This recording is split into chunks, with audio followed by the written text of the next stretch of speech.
seguramente usted que está aquí en Tlaxcala, que nos escucha tal vez en Puebla, hoy de manera sorprendente miró al sol y se encontró con un espectáculo singular, nada esperado. Bueno, pues hoy los tlaxcaltecas levantamos la vista y observamos este espectáculo que usted está viendo en las pantallas. Si no nos está viendo en este momento, nos está siguiendo por radio, bueno, pues le describimos que es el sol con un halo a su alrededor impresionante. Para saber de qué se trata precisamente, de qué efecto, de qué fenómeno estamos hablando hoy o nos estamos encontrando hoy, que la Universidad Nacional Autónoma de México está informando hoy que se debe a unas condiciones de humedad. Bueno, pues estamos haciendo enlace telefónico.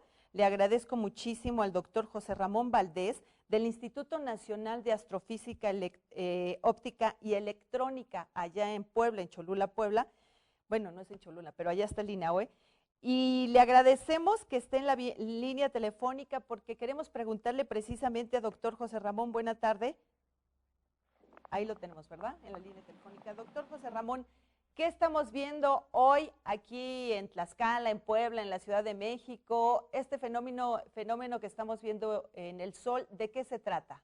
Bueno, en realidad es un fenómeno muy interesante, la verdad se ve muy padre, ¿no? Todos los que tuvieron la posibilidad de observarlo es un fenómeno muy interesante, pero es simplemente un fenómeno atmosférico que se produce generalmente cuando hay con muchas condiciones de humedad en la atmósfera y cuando la capa de la atmósfera más cercana a la superficie de la Tierra, que es la troposfera, hay estas nubes que son como nubes de cirros, que son como unas sábanas muy delgaditas de nube.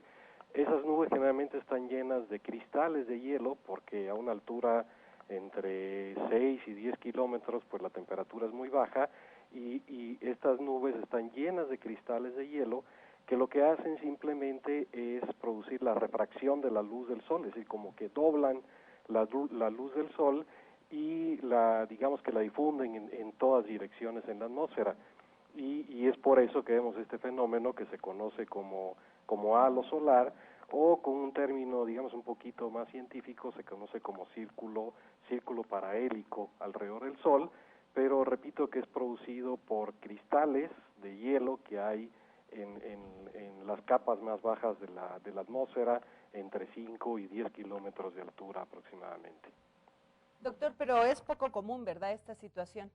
Bueno, en esta época del año sí es poco común porque ya, digamos, nos estamos acercando al verano, ¿no? Es más común, digamos, en invierno, en otoño, donde la temperatura de la atmósfera es un poco baja, pero aunque sí es menos frecuente, digamos que es un fenómeno no raro, ¿no? Porque, te digo, estamos hablando de capas muy altas en la atmósfera, donde la temperatura puede ser muy baja y, bueno, pues siempre hay partículas de hielo en la atmósfera, pero definitivamente es mucho menos frecuente en esta época del año que en otras épocas del año, e incluso a nuestras latitudes es menos frecuente que a latitudes más altas, donde evidentemente la temperatura de la atmósfera es un poco más baja. Es decir, es una situación extraordinaria, que bueno, aquí en Tlaxcala de pronto todos salimos a mirarlo, pero ¿se puede observar directamente? Mira, el sol siempre es peligroso observarlo directamente, aunque no lo observemos a través de ningún instrumento óptico, siempre la luz del sol, digamos, nos puede causar algún problema en los ojos. Entonces, el propio fenómeno del halo sí se puede observar sin ningún problema. Lo que debemos evitar es observar directamente al sol. Entonces, para eso podemos utilizar cualquier instrumento que tengamos a la mano, digamos, para bloquear la luz directa del sol y ver sin ningún problema el halo que se ve alrededor del sol, ¿no? Doctor, allá en el INAOE, donde están ustedes, ¿este fenómeno lo estudian en este momento? ¿Qué es la situación o para ustedes es algo que puede resultar pues algo común? Mira, aquí en el INAOE, pues en realidad, como te comenté, es un fenómeno atmosférico, ¿no?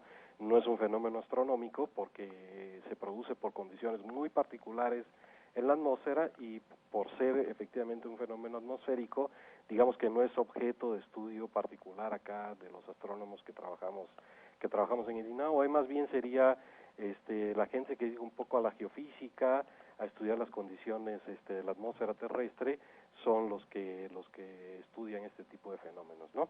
Aunque está la creencia popular por ahí que si cuando se produce este tipo de halo, seguramente en las próximas horas va a llover, porque estas nubes en cirro generalmente llegan antes de una tormenta, ¿no? Entonces está esa creencia popular de que cuando se forma este halo en el cielo, muy probablemente en las próximas 12 horas pues lloverá.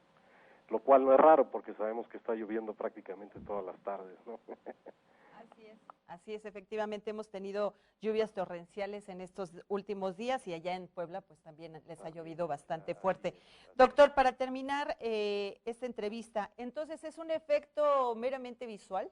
Sí, es un efecto atmosférico que se produce por estas condiciones muy particulares de que estos fragmentos de hielo que hay en la atmósfera producen, digamos que doblan la luz del sol, y de hecho cada persona ve un halo, yo diría que hasta particular, porque depende de la orientación de cada persona con respecto a cómo están distribuidos los cristales en la atmósfera. Entonces prácticamente cada quien ve su propio halo, ¿no? A pesar de que es un fenómeno que se puede ver en muchas regiones, pero prácticamente cada quien ve su halo. Pues eso es algo favorable porque cada quien está viendo su propio halo solar y sobre todo cada quien se queda con la impresión que tenemos hoy de este fenómeno que se presenta. Le agradezco muchísimo, doctor José Ramón Valdés. Al contrario, muchas gracias y con mucho gusto. Y que nos dé esta información. Le recuerdo que además el Instituto Nacional de Astrofísica Óptica y Electrónica colabora con nosotros todos los martes con una serie de aportaciones que tienen que ver con la ciencia, la astronomía, la óptica y la electrónica, y que vale la pena escucharla todos los martes en nuestra emisión matutina. Doctor, le agradezco. Muchas gracias, saludo a toda la audiencia.